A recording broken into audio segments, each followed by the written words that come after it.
Good afternoon, everybody. Totally lovely to have so many of you with us for this session. The beginning of a collaboration between the Institute of Historical Research and Curtis Brown. So our focus today is on writing history for wider audiences, sometimes called trade history, as opposed to academic history. Though, of course, I think that there are challenges and complexities in the terminology that we use, and that might be something that we pull out in some of the discussion this afternoon. I'm going to first of all ask our speakers to briefly introduce themselves. Then I'll say something about this initiative before I hand over particularly to Elliot Prior for the main kind of event. So I'm now just going to ask Elliot, can you just tell people who you are and what you do, please? Yeah, so I'm Elliot. I've been at Curtis Brown for 2 years now, and I work closely with Gordon Wise, who's been an agent for over 20 years and one of the top non-fiction agents in the industry. Before settling at CB, I worked as a literary scout at a place called Eccles Fisher Associates. I was an assistant at Albatross Agency in Sweden, and I even had a stint as a secondary school teacher here in London. Increasingly, I've been working on what people in the publishing industry call serious nonfiction, but what I prefer to call high caliber nonfiction, which is essentially accessible and well-written books published to make our understanding of the world deeper, more complex and more thoroughly rounded, which obviously history will play a critical role in. That's brilliant. Thanks, Elliot. And we'll be hearing more from you shortly. But I now want to ask my colleague, Catherine, to introduce herself and why she's here. Hi, thank you, Claire. Hello, everyone. So you're just going to be hearing from me ever so briefly later on. But I'm Catherine Clark. I'm a professor at the Institute of Historical Research, and I'm in the process at the moment of writing my first trade book for Penguin. And I'm represented by Curtis Brown and looked after by Elliot and Gordon Wise. So Elliot's asked me just to reflect on some of my own experiences from the author end later on. Thank you. Thank you, Catherine. And just to introduce myself, I'm Claire Langhammer. I am the director of the IHR. I'm also a professor of modern history at the University of London. I've written 2 trade books. The first I wrote without an agent, which I published with OUP Trade. So probably more of the serious trade that Elliot talked about. The second I wrote having an agent, Gordon Wise, who was a brilliant agent. And that was more of a tradey trade book for Metro.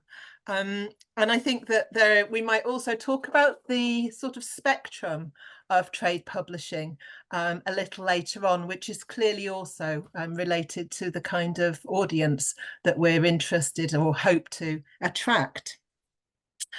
So in a minute, Elliot and Catherine are going to talk about this process of trade publishing, offering some top tips for how to develop a project, and also how to work with agents and publishers.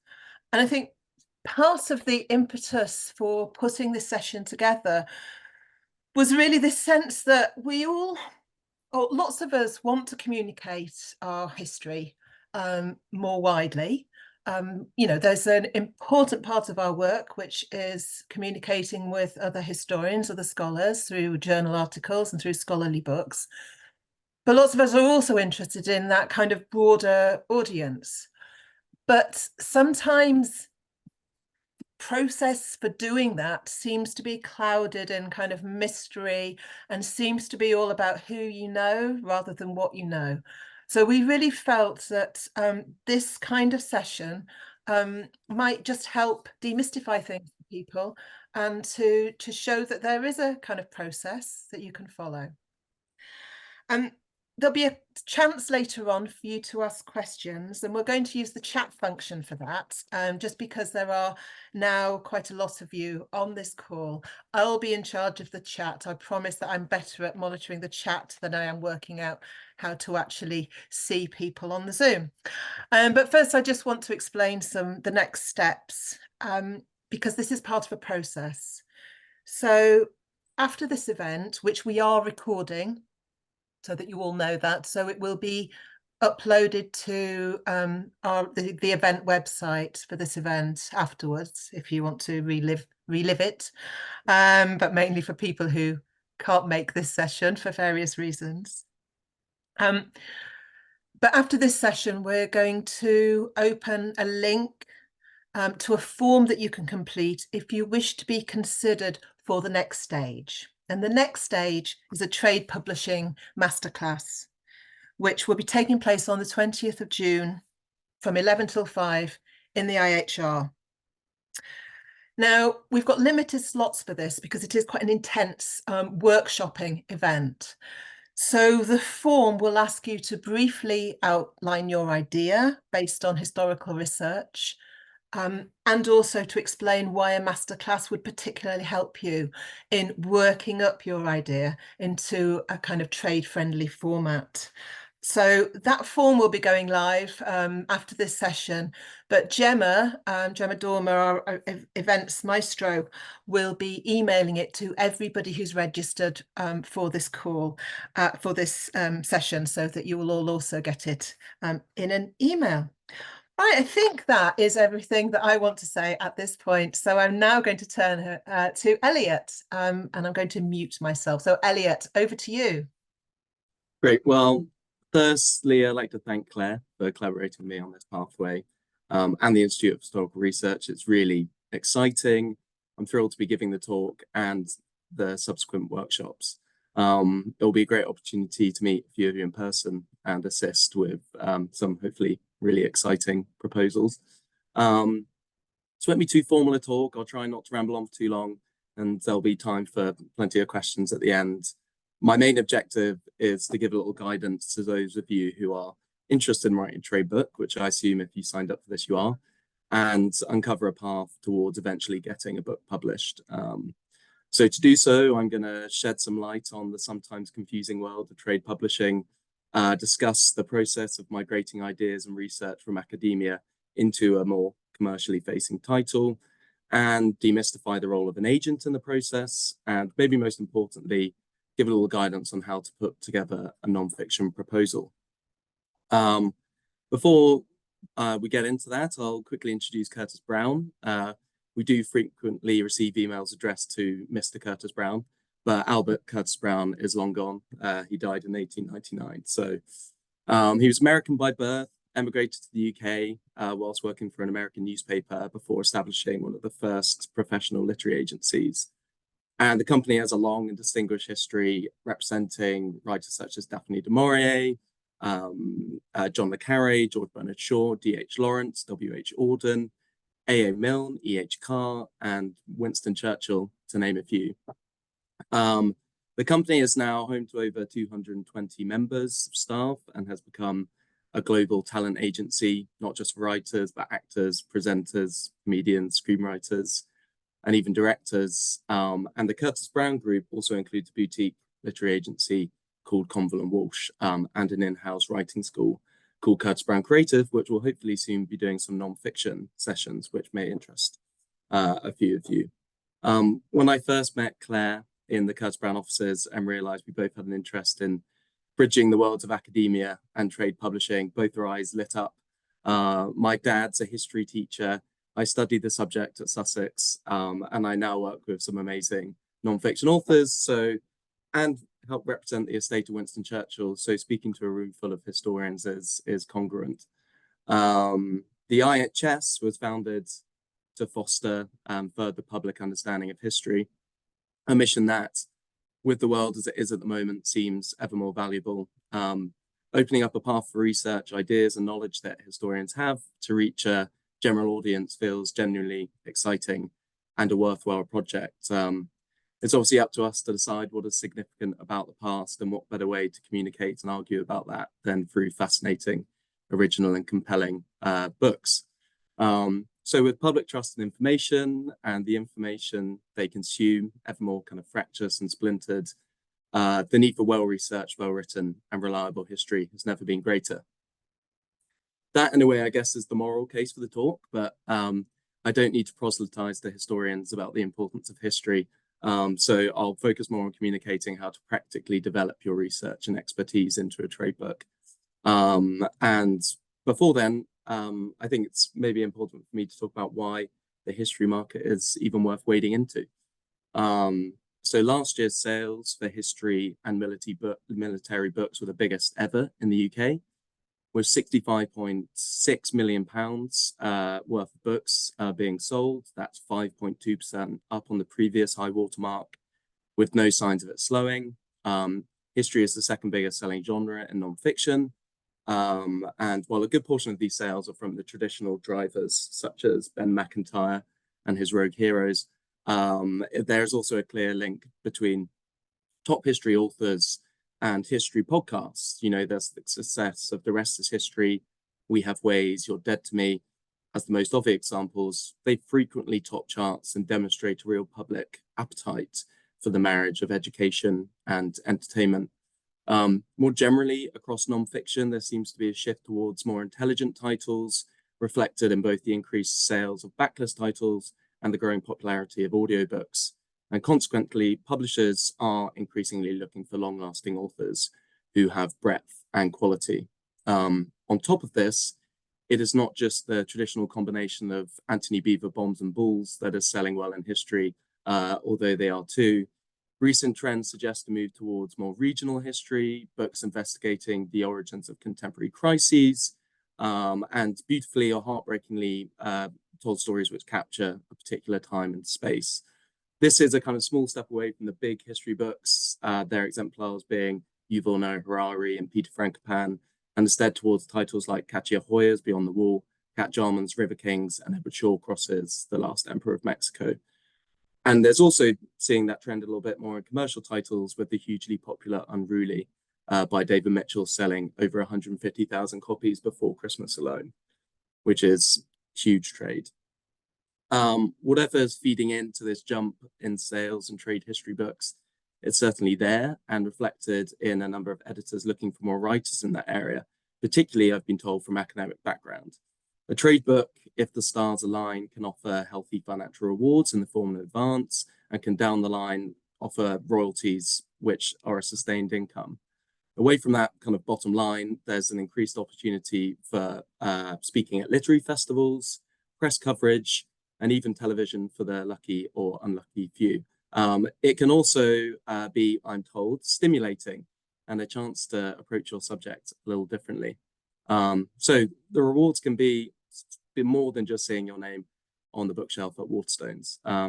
But before I continue, an example, Catherine's upcoming book, Between the Lines, The History of England, 25 Poems, would be an apt enough example of an academic migrating their work from trade publishing without any link. But it just so happens that she serves as the chair of the Centre for People, Place and Community here at this Institute of Historical Research, and is also represented by Gordon and me at Curtis Brown. So I asked Catherine if she could explain her experience of finding an agent and writing her book. So, okay, Catherine. Oh, thank you so much, Elliot. So yeah, it's great to be at this event today, and I've already been scribbling down loads. Looking forward to picking up lots of tips from you today, Elliot. So yeah, I'm represented by Elliot and Gordon Wise at Curtis Brown, and Elliot asked me to just say a few words about my experience of writing a trade book and of the process. And I just want to say from the start, Elliot is the expert here today. I'm not speaking as an expert at all, but just sharing what I'm learning going through this process for the first time. So I'm currently working on the book that Elliot mentioned, Between the Lines, A History of England in 25 Poems, which is going to come out with Penguin next year. And it's a book with quite a simple hook, the story of England told through 25 poems on the familiar formula that you'll probably recognize from lots of books, including A History of the World in 100 objects. So there's quite an easy concept to grasp, but the form allows me to deep dive into 25 particular historical moments using a poem from that period as a jumping off point, and also to open up bigger questions like who gets to tell England's story, or what's different about exploring history through poetry. So that's the product placement part of my talk done. The first thing that I want to say is just how much I'm loving this whole experience. I'm loving the opportunity to write in a different way from typical academic outputs. First of all, the form of this particular book is really different from anything academic I've written. The chapters are short, each one is maybe 3,500, possibly 4,000 words. So there's a new and really exciting kind of challenge to find the right sort of hook and way in for each of those really tightly defined chapters. There's perhaps a greater emphasis on telling a story, which I'm really enjoying. And I'm also allowing myself to lean into my emotions a bit more as I'm writing. I'm letting myself feel and connect with people and moments in the past, in the hope that I'll be able to help my readers find those kind of intimacies and points of connection and empathy with people in the past as well. And actually, some of the emotional intensity of writing the book has taken me by surprise, and I realize how much I rein in when I'm doing my academic writing. So I would say that it's pretty crucial that I'm enjoying writing the book so much, because taking on a trade book is a big commitment. Even if as an academic you have a research time allocation as part of your job, and even if your book might fit within that, it's going to expand beyond your notional working week. I'm actually loving working on my book at weekends, which tends to involve a very particular corner seat in Costa Coffee and a Diet Coke and a slice of tiffin. And I actually can't wait to immerse myself in writing it at weekends, which I hope is a good sign for future readers. But it is a huge amount of work. Commercial publishers run a very strict schedule that is non-negotiable. So, it's a big commitment. You do have to be really passionate about your idea. You have to love it all the way through. And it has to feel like fun, I think.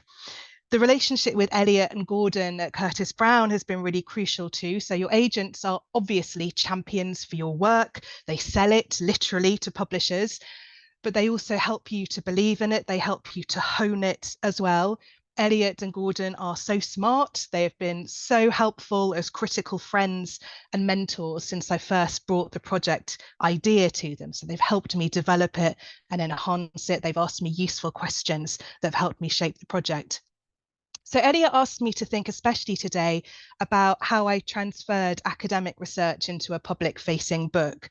And I found it quite interesting to reflect on that. The first thing I'd say is that my book for Penguin isn't a kind of trade version of recent academic research I've been doing or have published in other forms, but I know that could be one pathway towards a trade book. Instead, it's a sort of adjacent project which brings together wider interests and passions. In formulating the book, I was mostly guided by what I really wanted to write, but I did also think about my USP as an author. So about 5 years ago, I made the move from being a professor of English literature to a professor of history. And I was able to make the case that I had a unique perspective on the connections between the two disciplines, hence A History of England in 25 poems. So my pitch was that really only I could write this book. That was my angle. And of course, we all have our own specialism and our own distinctive approach that makes us unique as a writer and the only person to write that book, whatever it might be. I'd also say that I didn't just suddenly decide one day to write a trade book.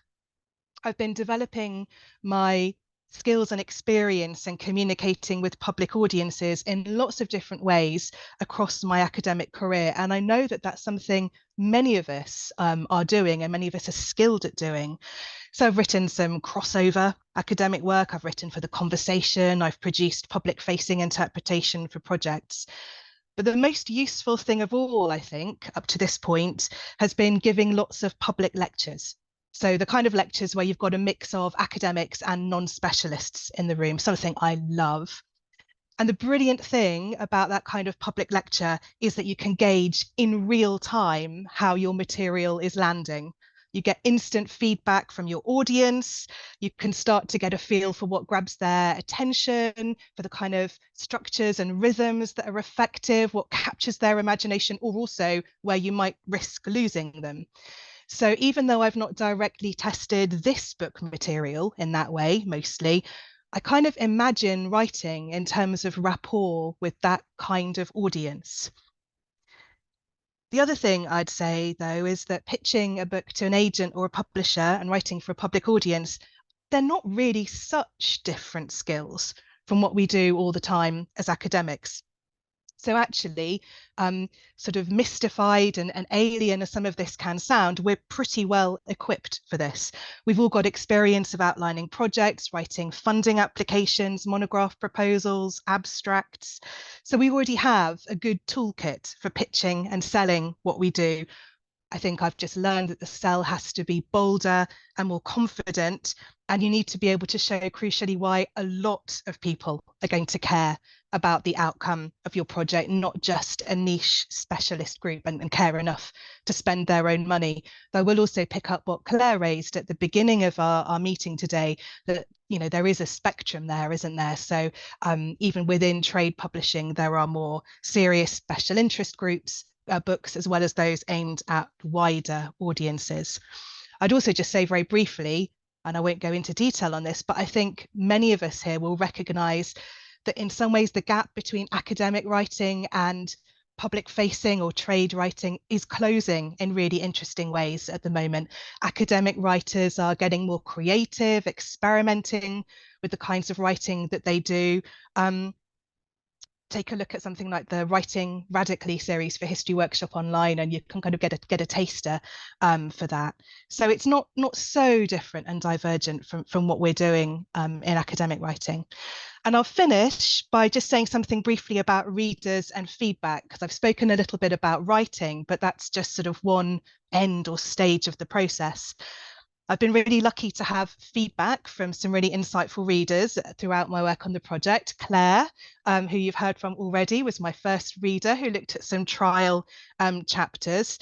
And as I write each chapter, I send it to my very lucky mum and dad, who are the perfect readers because they're interested, but they're not specialists and they're not historians themselves. And Elliot and Gordon are constantly giving me feedback, formal or informal, as my agents.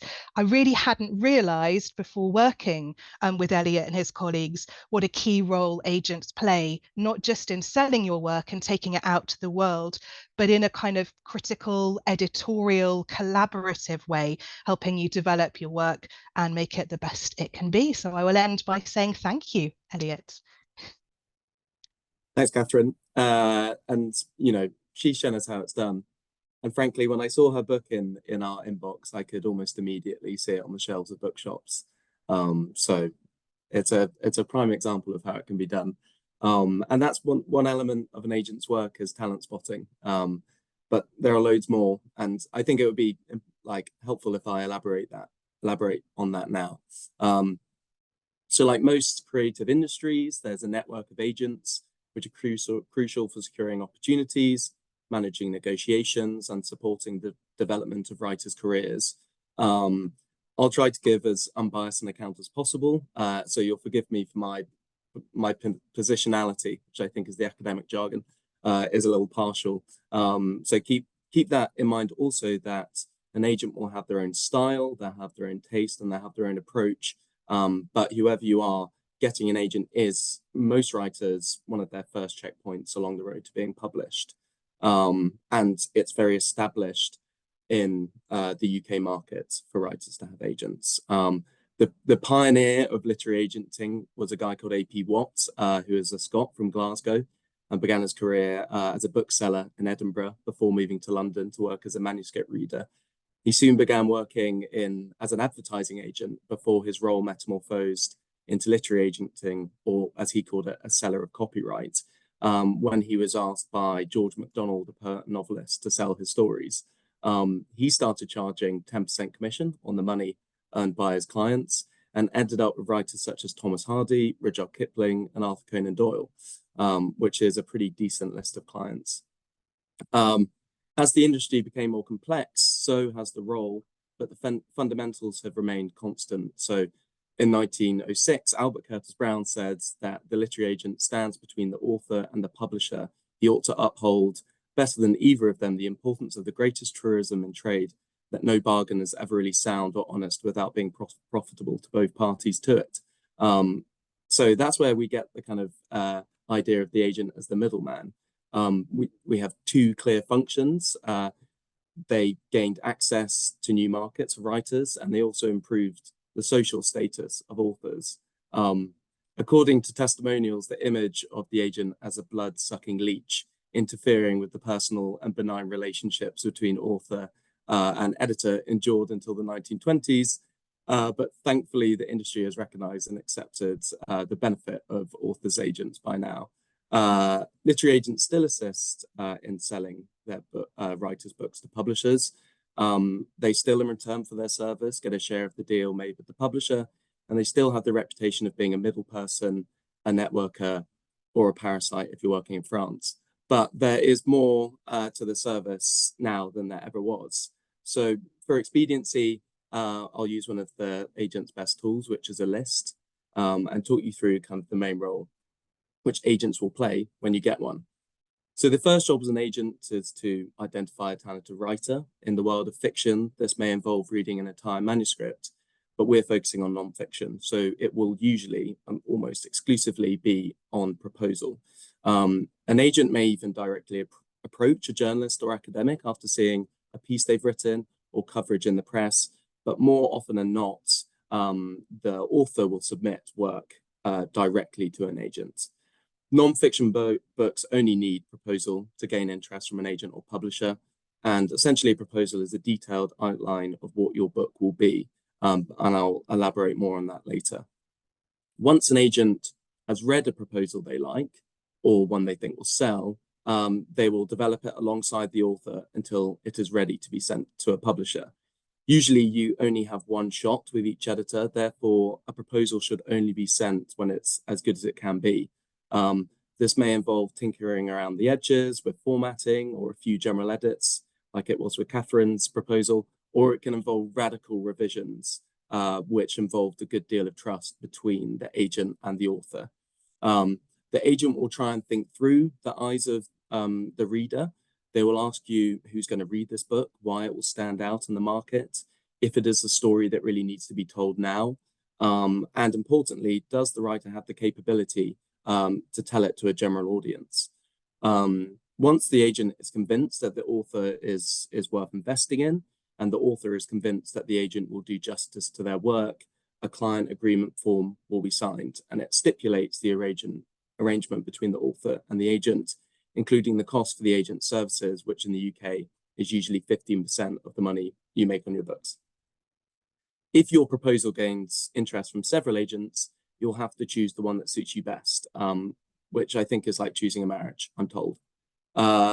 When both of you are happy with the state of the proposal, the agent will wheedle down a list of suitable publishers. So some classic nonfiction published imprints include Allen Lane, Bodley Head, Fourth Estates, Picador, Bloomsbury, Profile, Atlantic, Penguin Press, Granta, and Little Brown.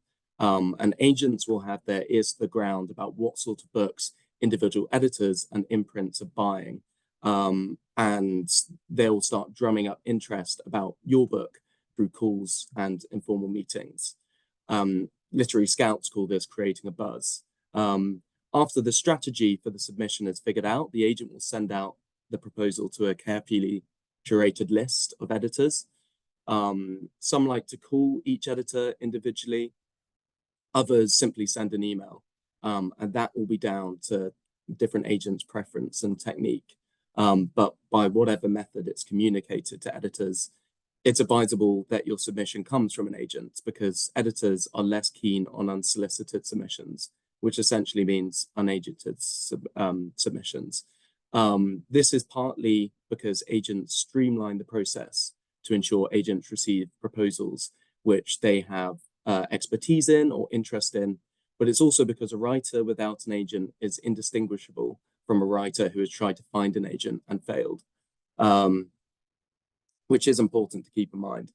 At this point, the editor starts reading. Sometimes they'll dive in straight away.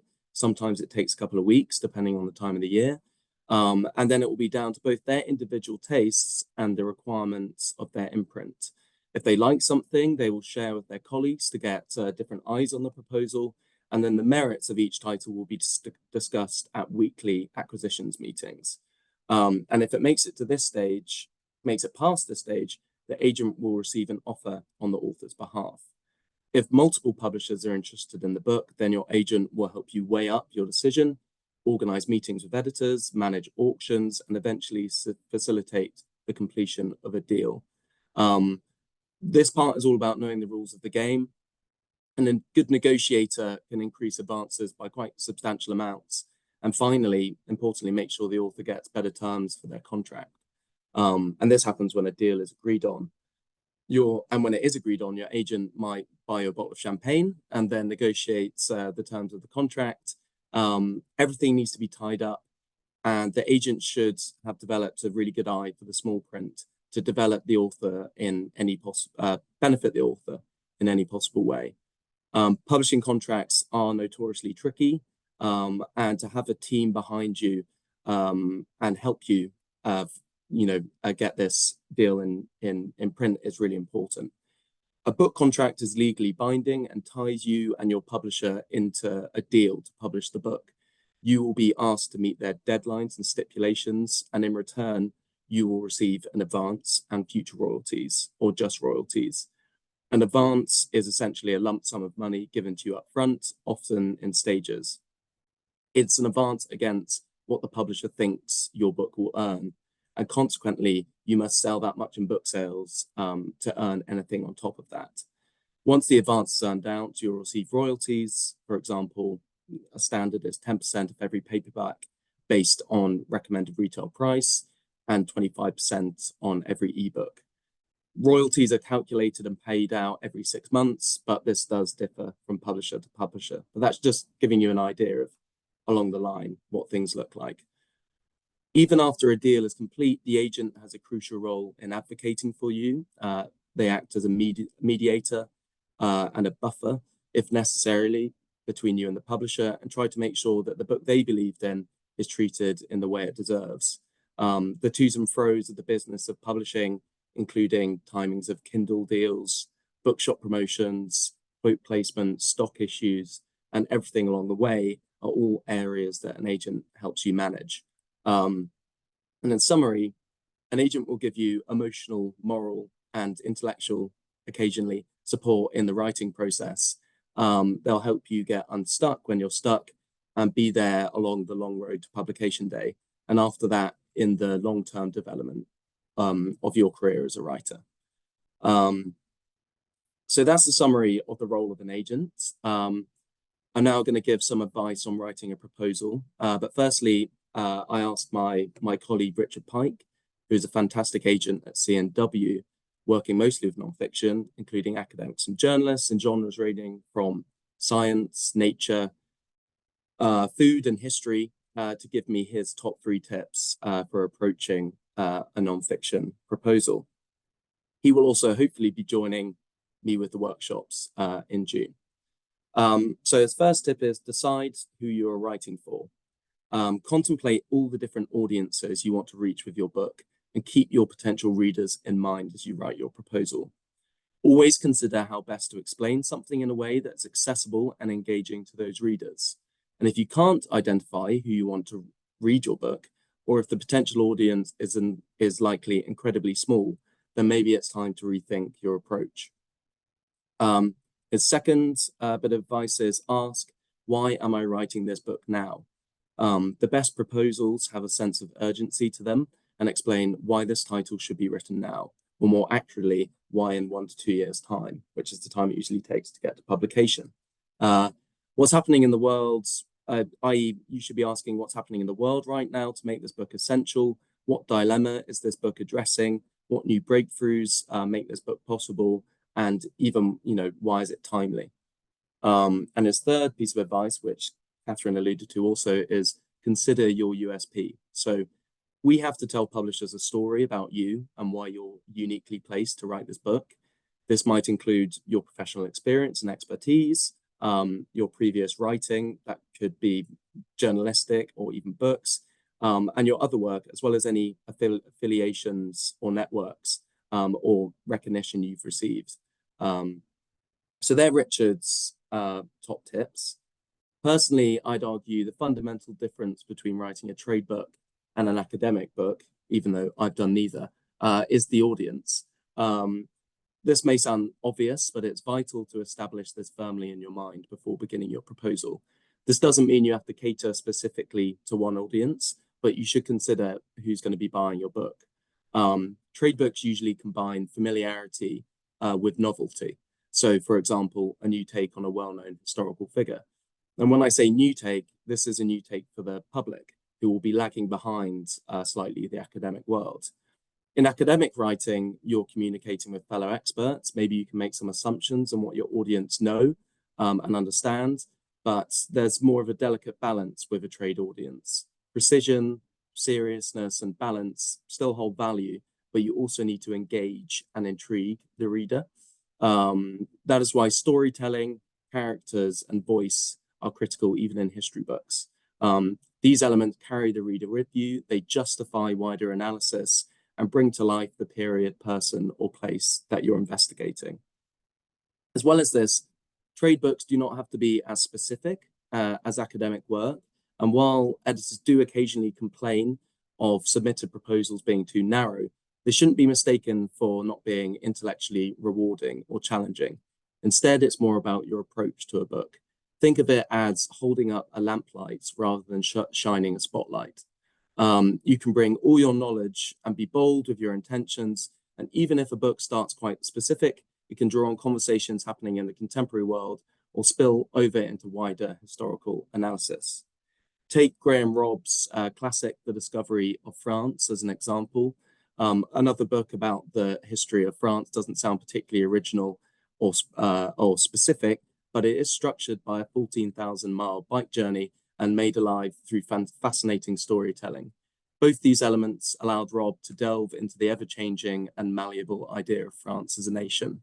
And by balancing scholarly rigor and accessibility, the reader is literally and metaphorically taken along a journey of delight and illumination. So once you have your idea, you need to think how you're going to communicate it. Your proposal should be designed to convince publishing houses to subsidize and publish your book. The scope of your proposal will depend a little on your platform. For example, if you're Mary Beard, your proposal could probably say another book about Rome and you get a decent deal. It may also depend on the style of the book you're looking to write. But in general, proposals follow a similar form and are comprised of around 40 to 60 pages. It is essentially a persuasive document.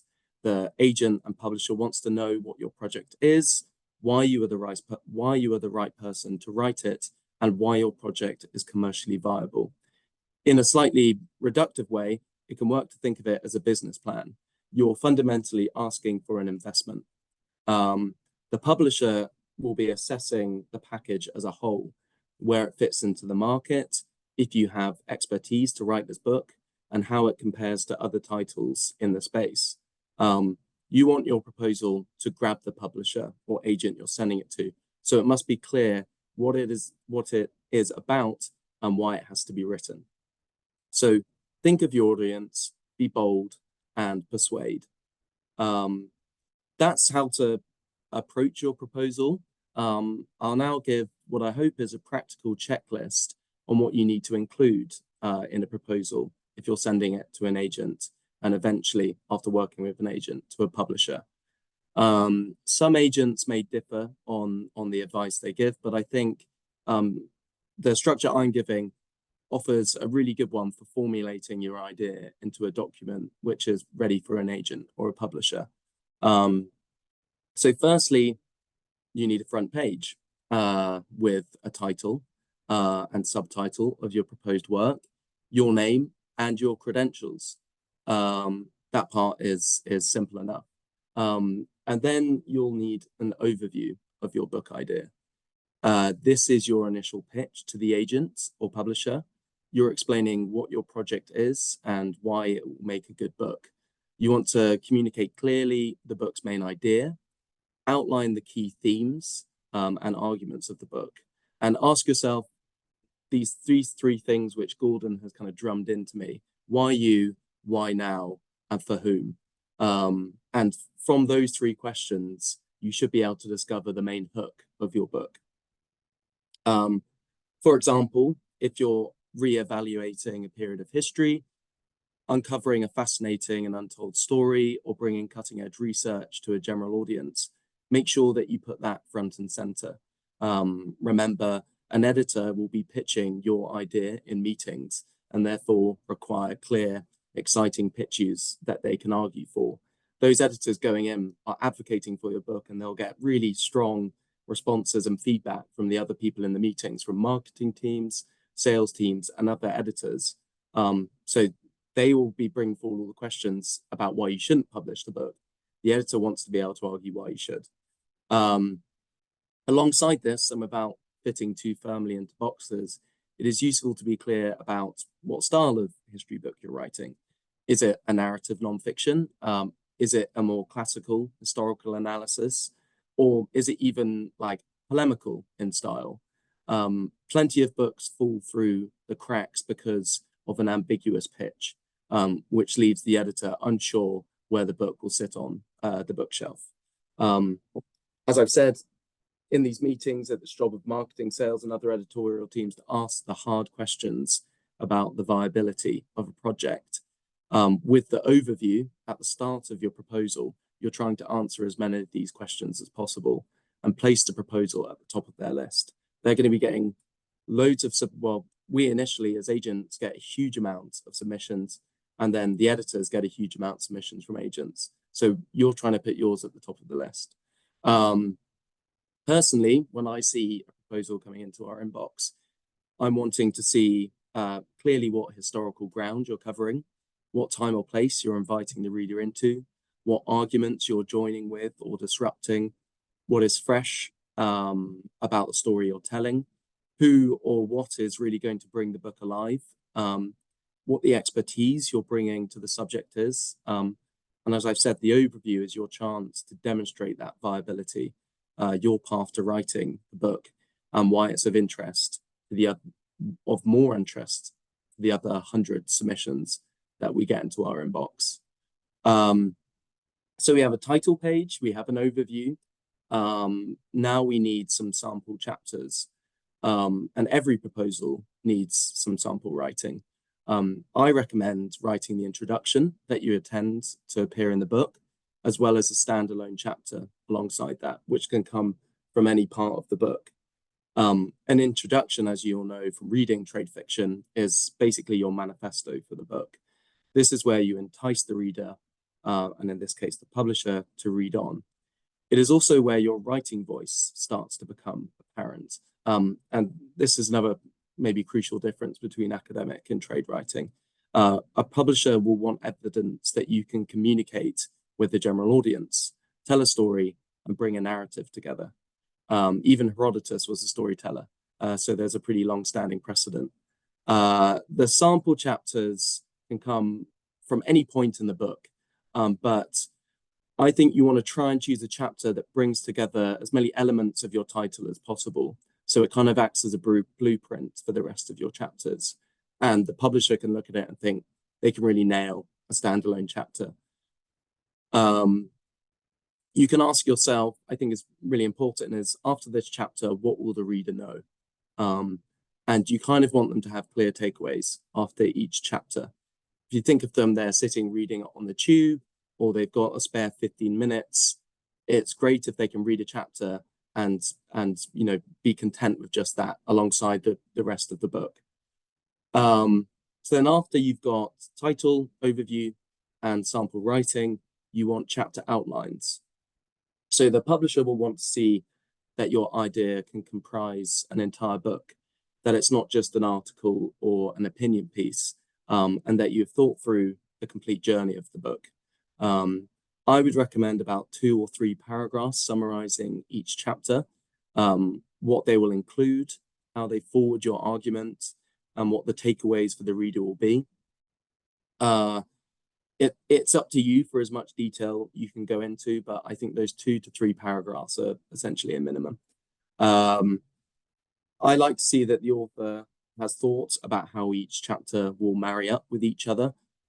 They've considered how a structure can engage a reader, and that each chapter is vital to the composition of the book, and it's not just thrown in there to fill the space.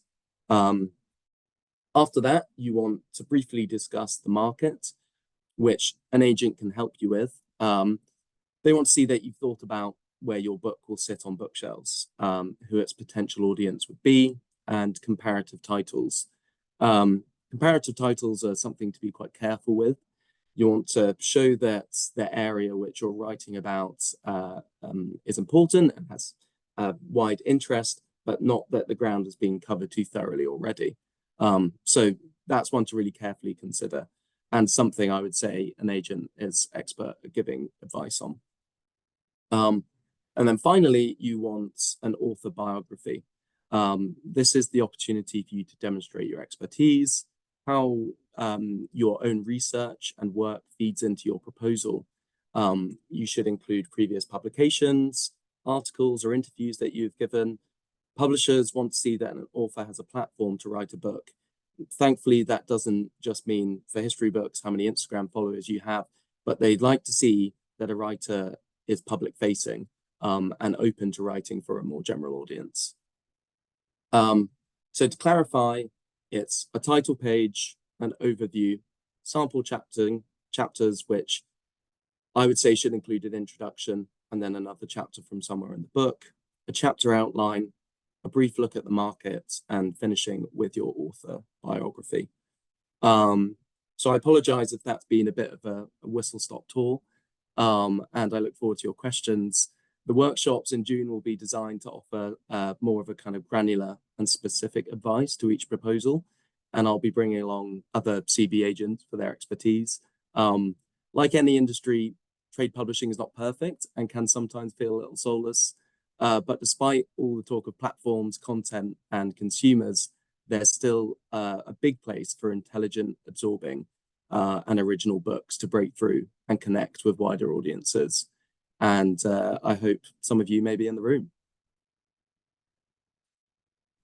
Elliot, thank you so much. That was absolutely marvellous. And I've certainly learned a huge amount listening to that.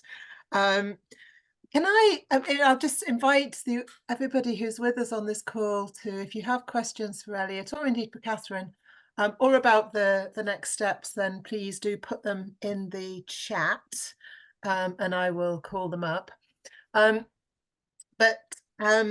I just wanted to ask one question of Elliot, and that is, you've told us what we should be doing.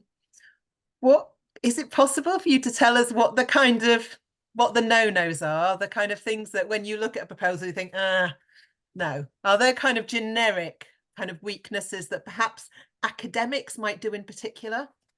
I think for a lot, what we hear from maybe editors is too specific and too narrow. It may come directly from research someone's doing, and they haven't really thought about how that funnels into a wider argument. So I think that's maybe an easy trap to fall into. The other is maybe voice. I think you really need to think about who you're writing to. You can let yourself free a little bit of maybe how you approach an academic article or an essay. You don't need to be as balanced. And part of the process of bringing the narrative into a book is having a clear argument. So I'd say those two things are, in terms of the academic proposals, maybe what we see the most. I think also it may feel like you don't want to, but really sell yourself. It's not the time to kind of be meek and modest. You really want to be saying why you're the person to be writing this book, and that's why it needs to be written now. And sometimes you need to be quite punchy with that. So maybe they're the kind of three key areas. Thank you. That's really helpful as well. Right, we've got a lot of questions in the chat now, so I'm just going to read them out and ask either you or Catherine to respond to them. So the first one comes from Madeline. How long should the outline be? So the outline should be, I would say, about 2 to 3 pages. It can even just be 1 page if you're really concise. You don't want it to lead too much into what the introduction will be. But as I said, it's almost, think of it almost like the sales pitch for your book. You want to answer those key questions, why me, why now, and for whom. And with a really clear, almost so the agent can get from one line what this book is about, and why it's being written. So that's your overview. I'd say 2-3 pages max, probably, with the overview. Thank you. You can also, you can also talk about why you've started writing this book, what your approach has been, and what's taken you to this point. Thank you. Kelly asks, how long should the introduction and sample chapter be? So I mean, that's kind of dependent. I'd probably say 15 pages is probably about right for an introduction or sample chapter. Maybe a little bit less, 10 to 15 pages. Okay, thank you. This is good. I'm going to just keep rattling them at you. Alison, hello, Alison, asks, is there an ideal preferred book length to aim for? That will be something when you start having conversations with editors that you establish. Maybe when you talk to your agent, you'll have an initial conversation about this. 60 to 80,000 is probably the usual for a debut author, I'd say. But obviously, some history books can be a bit longer than that. But I think I would err on the side of smaller rather than larger. Thank you. Going to carry on. What's the best way? Matthew says, what's the best way to identify the appropriate agents to pitch your book to? Yeah, that's a great question. You have to do a little bit of research. So most agents will have a bio on their websites. So you can look up, I don't know, a list of literary agencies in London, maybe start with Curtis Brown, and then go through agents' profiles. And a good way, I think, to kind of weigh up if your book will work is to look at the other writers, the clients which agents have. And within, seeing those clients, you can maybe think about if your proposal will work. Agents also frequently post maybe on their Twitter or on the website. They update their bio about what they're looking for at specific moments, which can change from year to year. So yeah, you kind of have to do a little bit of research there. And I would say if you can cater your email to each editor is a good idea. For example, you can say, I've read this writer on your list and think they're excellent. And I think, I'm working in a similar space.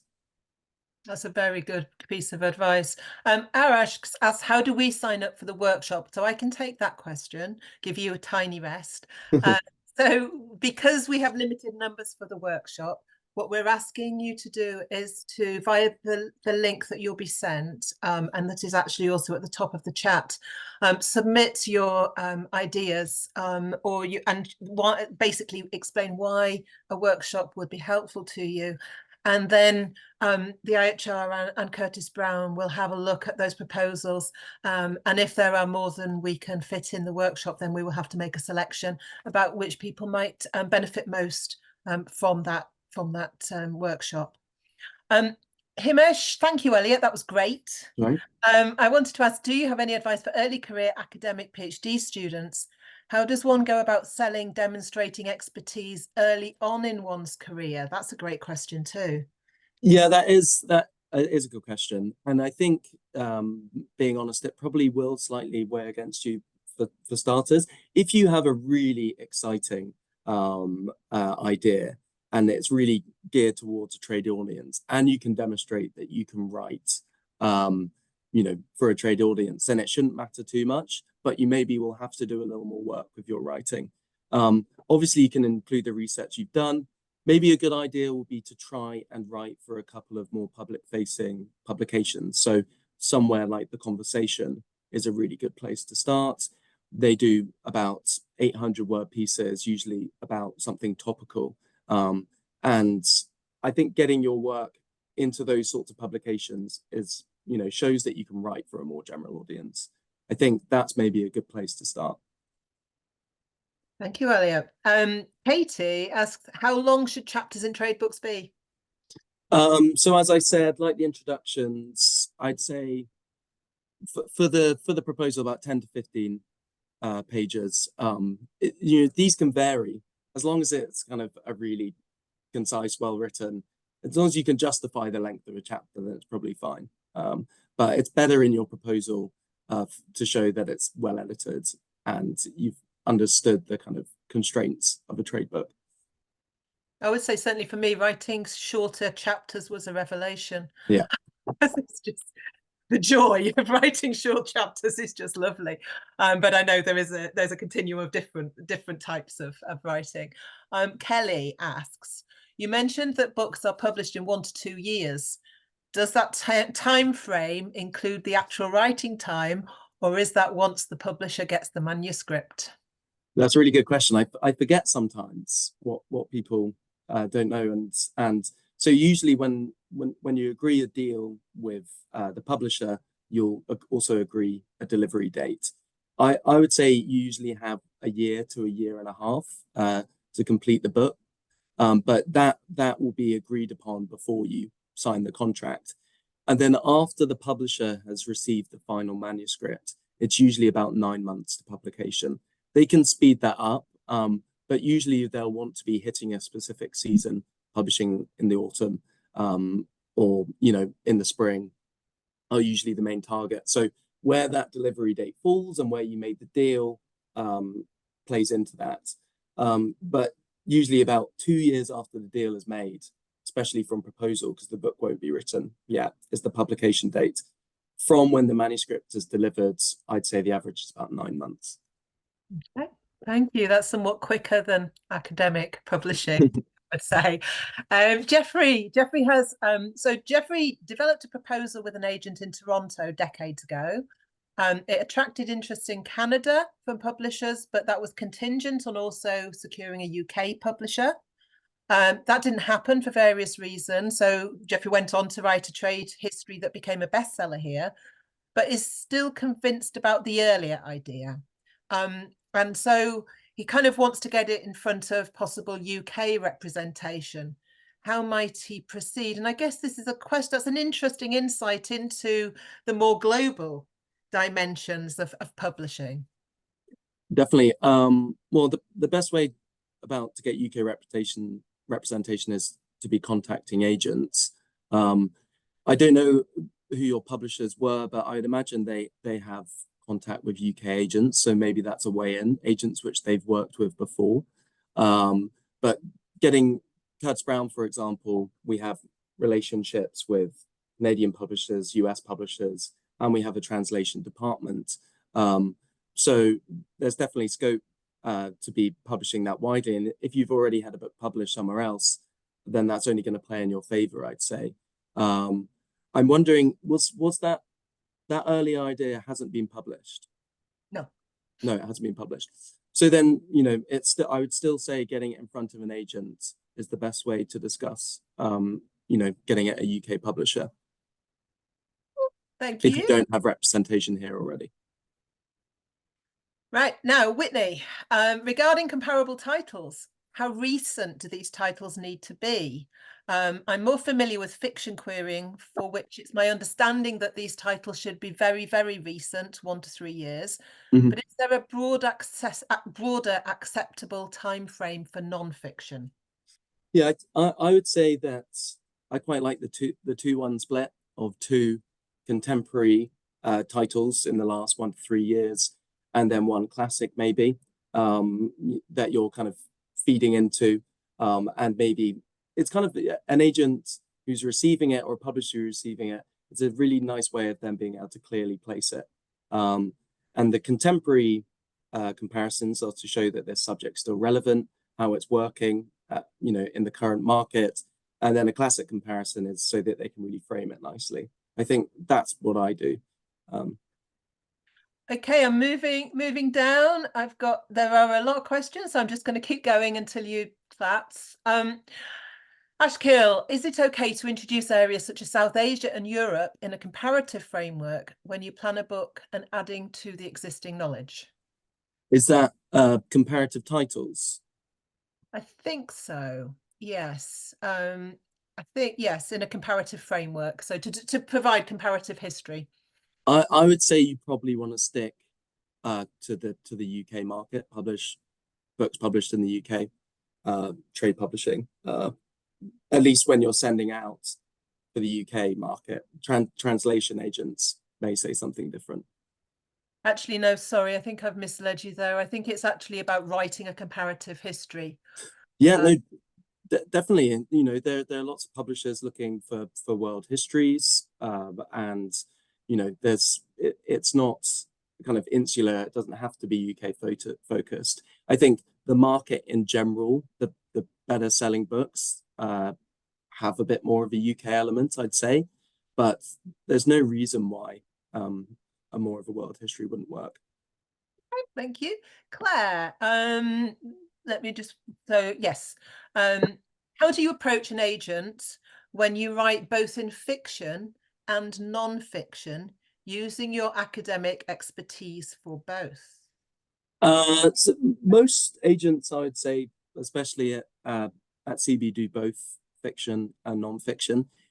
But if they think a fiction project is more suited to one of their colleagues, then they can recommend you onto them. So if you've written and published a trade non-fiction, and then working on a trade fiction title, then you can pivot and work with another agent. Usually, I'd say you'll stick with the same agent.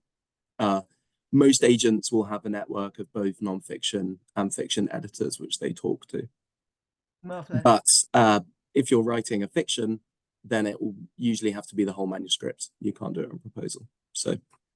Okay, thank you. Ed, thanks so much for your presentations. I was interested in how to fund time to write a trade book. Is it viable to get an advance that would support some or much of the writing process, or is it something that would have to be done around another grant or academic role?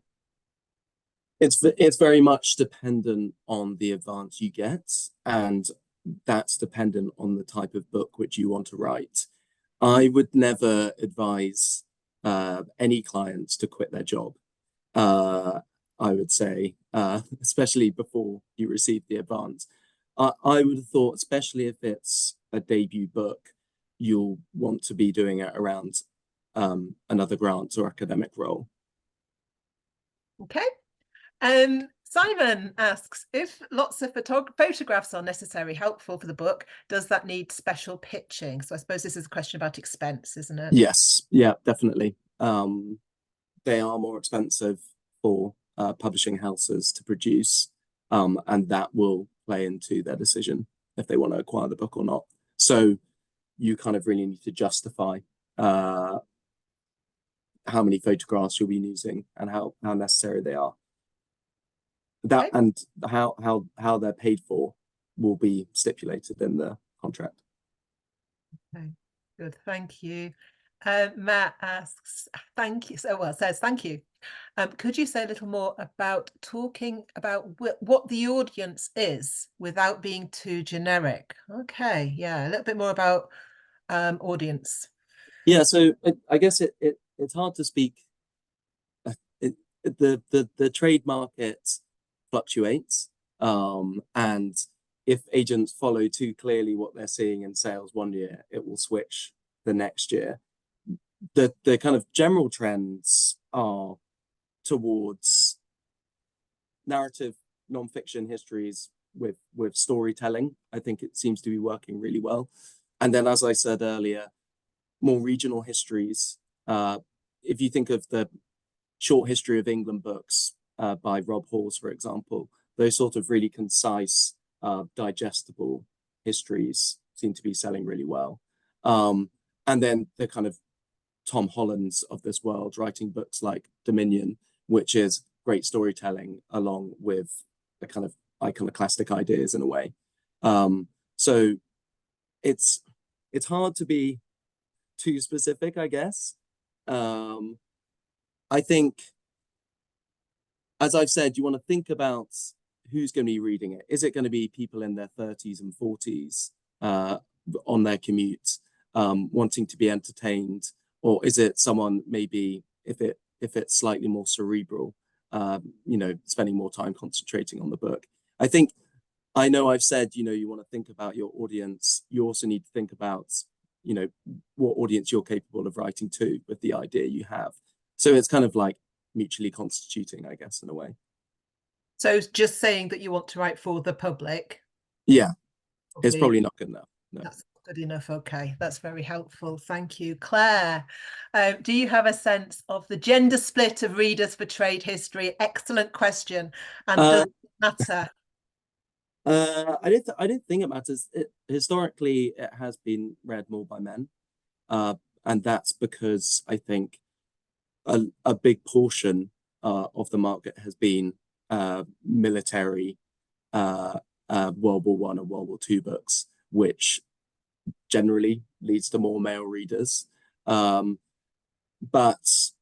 increasingly, I think it's something like 60-40 is the split from the last bookseller article I read about it. I don't think it matters too much, and I don't think you could think about it. There's always new audiences. I think the millennial audience seem to be reading, more political histories, which feeds into kind of revisionist histories, which could be, I don't know, a feminist take on walking, for example, or these sorts of books which are entering a subject from a different angle. And I think that's a really good way in to get less traditional audience reading history books. Right, thank you. Dion, if you are a cultural historian and your planned book centers on an idea or particular piece of work like a film rather than a person or group of people, would that put you at a disadvantage? Or does popular culture in itself tend to sell as a topic?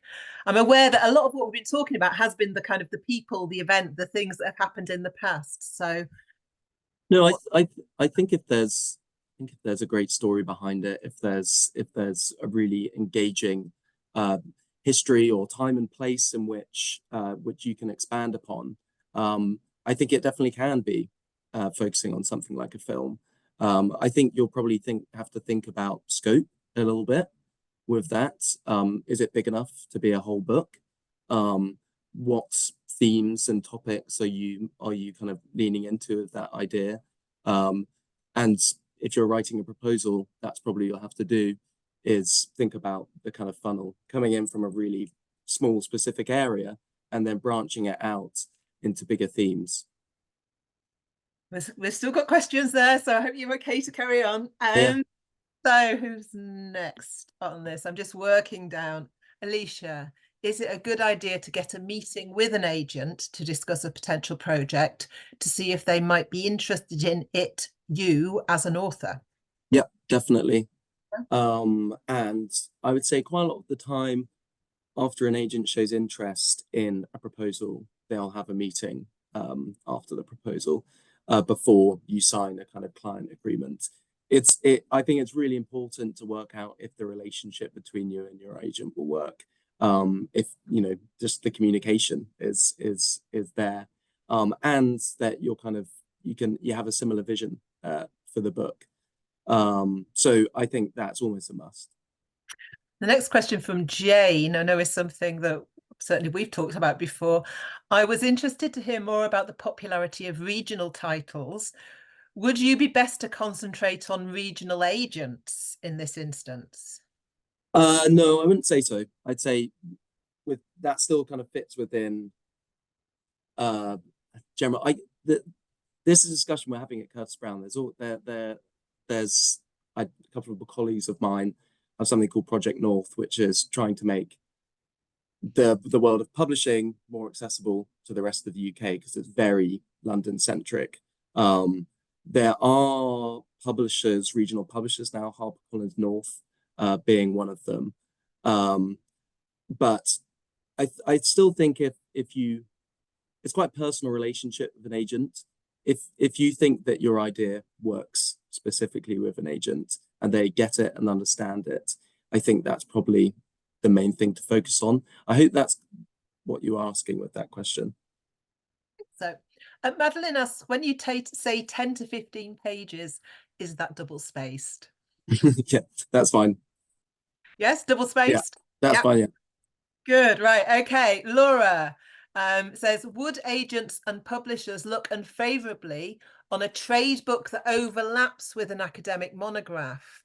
So if an author had already written an academic book or article on the same topic, but wanted to reframe this for a public readership? Good question. Thanks, No, Laura. I think that's fine. And has happened. I'm trying to get this. Lorna Ash, who wrote a book called Dark Salt Clear recently, based, and it's done really well, based this trade book on a monograph she did. She was a social anthropologist on her work she did in Cornwall. So it is, and the thing is there won't be too much crossover with the audience. So that would be fine. And in fact, an agent or a publisher might look at that as a good thing, because you've already done a big groundwork of research, which then you could convert into a trade idea. I've been working on a book about history of 1960s America through the 4 assassinations, which was based on the writer's PhD dissertation. So that does happen. Okay, thank you. And we've got a follow-up to that one from Dion saying, would a track record of having edited books, even if you haven't written a solo monograph, help in looking to publish a trade book? And anything which you think can, show your expertise, I think is good to include in the proposal. And yes, include that. Okay, so we've got another question about single or double spaced. So I think we've established we're doing double spaced. Yeah. In the proposal. How often are, Julian says, hi Julian, how often are trade books published in English and then translated into other languages? So yeah, quite often we have a translation team who are solely devoted to selling foreign rights. When we make a deal with the UK publisher, we'll try and keep those markets for the author. So then we can go out with the books to translation markets. Usually you'll go out to translation markets once the book is completed. So the submission process is a little later. But yeah, there are loads of titles. I mean, it probably depends if you're writing some sort of history of England or regional history in England, then it's probably a little less appealing to translation markets. But you never know. And some books sell in loads of territories, and that's fantastic for the author. It gets them extra money for advances. It's really exciting. You get to see the lovely different covers which different countries do. That's one of the key jobs of an agent, is to get your book in front of as many publishers around the world as possible. Thank you. We've got, I think, Kelly's question, I think we've already addressed, which is the question of if you've already published bits of the work in article form, is there still a possibility for a trade book? And I think we've established that there is with the previous. As long as you've kept the rights as well. Yes, that is a very, very good point. And Claire, yes, has had the experience of being told that Romans are too hard to sell internationally as too UK focused. I suppose that points to the diversity of the publishing world and different perspectives. And it will depend year on year. And that's why, we have a translation team who will be feeding back to me and Gordon what books have been selling, what translation agents are looking for. This is partly the role of a literary scout, which is to be a bit of an in-between between the UK market and the international market. And they might come and have meetings with us and saying, no, the Romans are now selling massively in Italy and Spain. What books do you have? And then suddenly we've got, 3 books on our backlist, which are looking at that, which we can sell. Well, what about this? So it kind of, as with everything, it kind of goes with the wind a little bit. And you have to see what's working and what's not. It's almost as if historical context matters, isn't it? Heartening to hear. Dawn, what do you do if a catchy title is eluding you? Can you use a descriptor? Well, my solution is to write with somebody else and get them to come up with a catchy title, but there are probably better solutions. Yeah, your agent can also help you with this. We have a few authors who are amazing writers, but terrible at writing titles. And they always put work in progress in brackets underneath the title. So, you know, it is difficult. Just try and keep it short and concise and to the point. And don't make your subtitle sound too complicated. Approachable is what you want a title to be. Be approachable. That's very good. I would say also short. Basil, Basil says, thank you. How seriously do agents and publishers take personal blogs, Substacks, etc.? Yeah, so I think they're great. I think, as I've said, anything which shows that you're thinking about writing to a wider audience, and what they offer a route for you even to kind of practice your writing for a wider audience. Any sort of platform does help. As I've said, thankfully, with history books, it's not all based upon social media platform, which other genres in the nonfiction market are quite heavily. But anything which shows that you want to be public facing, which demonstrates your ability as a writer and your expertise, use it. And if that means writing a blog or a Substack, then definitely. Okay. We're nearly there, Elliot. We've got 3 more to go. Himesh, any advice for specifically for converting a PhD thesis into a trade book? Yeah, so I think, as I said, think about the audience, who you're writing your PhD thesis for. It's very different to who the trade book will be written for. Also think about what narrative you can draw out. I think of the thesis. What's the really compelling historical figure or place or argument which can be drawn out and then converted into a trade book? Again, I'll use the example of the book Assassination, which I've been working on. His thesis was very specifically focused on Kennedy, and then he had the idea to turn it into about Kennedy, Bobby Kennedy, Martin Luther King, and Malcolm X, and how their 4 stories and assassinations intersect. So there you've got a very specific PhD thesis, and there's been lots of biographies of Kennedy, so maybe it wouldn't work too well in the trade market, turning it into something which would work in the trade market. Oh, nice. Okay. And Madeline not unreasonably asks, how do you keep the rights when publishing an academic article? I mean, I suppose one of the things is that the academic article is going to be different. It's going to be very different anyway, what the trade book is going to be. Yeah, if it's written in, if you're not using the exact same words and the context is different, then you're probably fine. Lacey asks, apologies if this has been asked. Yes, I think we've addressed this, but just for Lacey's benefit, does it matter which chapter you're using? It doesn't. So as I said, I like to see the introduction, but then you can choose a chapter from any point in the book. But if it can really be a title which demonstrates your voice, the style of the book, maybe it can be a chapter which draws together lots of different strands of your idea. I think quite hard about which chapter you choose. Maybe it's also the chapter which you most want to write. That's probably a good place to start.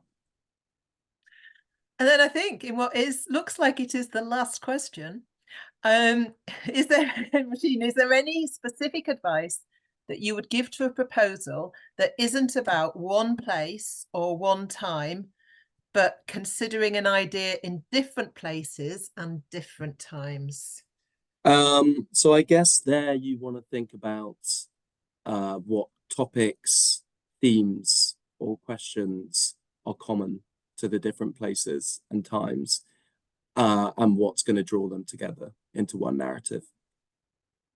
So that's about, again, it's about the cell and it's about coherence, really, isn't it? Yeah, and even for you writing the book, I think you want to have that spine, which then you can build upon.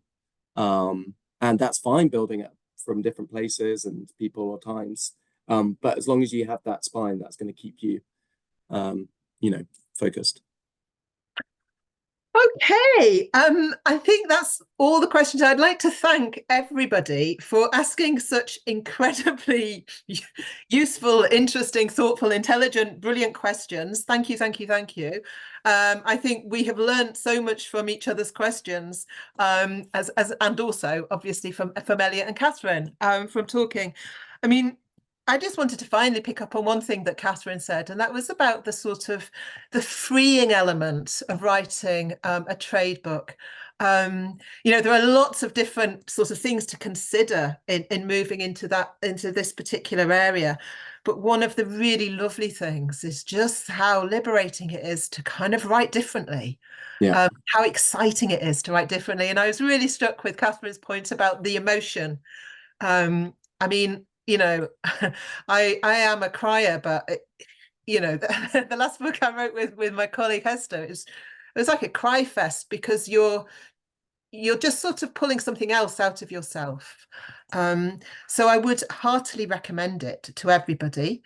As we said, everybody will get there's some lovely comments here. Good luck to Catherine for her book. Thank you, everybody. As we said, there will be you'll be getting the link emailed to you, but it will also be appearing on our website, on the site where this initiative is listed. Catherine, is there any final things you'd like to say? No. Elliot, I think we've really we've maxed out on you today. So Thanks so much for coming. It was great. Yeah, and excited to see what books may come from it. So yes, and I think that's the thing, isn't it? Just to encourage everybody really to just think creatively about history, because history really matters, and it matters that as many people as possible get to read it. So thank you, everybody. And hopefully, if you're able to, please do submit a proposal, and we'll hopefully see some of you at the workshop in June. Thanks, everybody.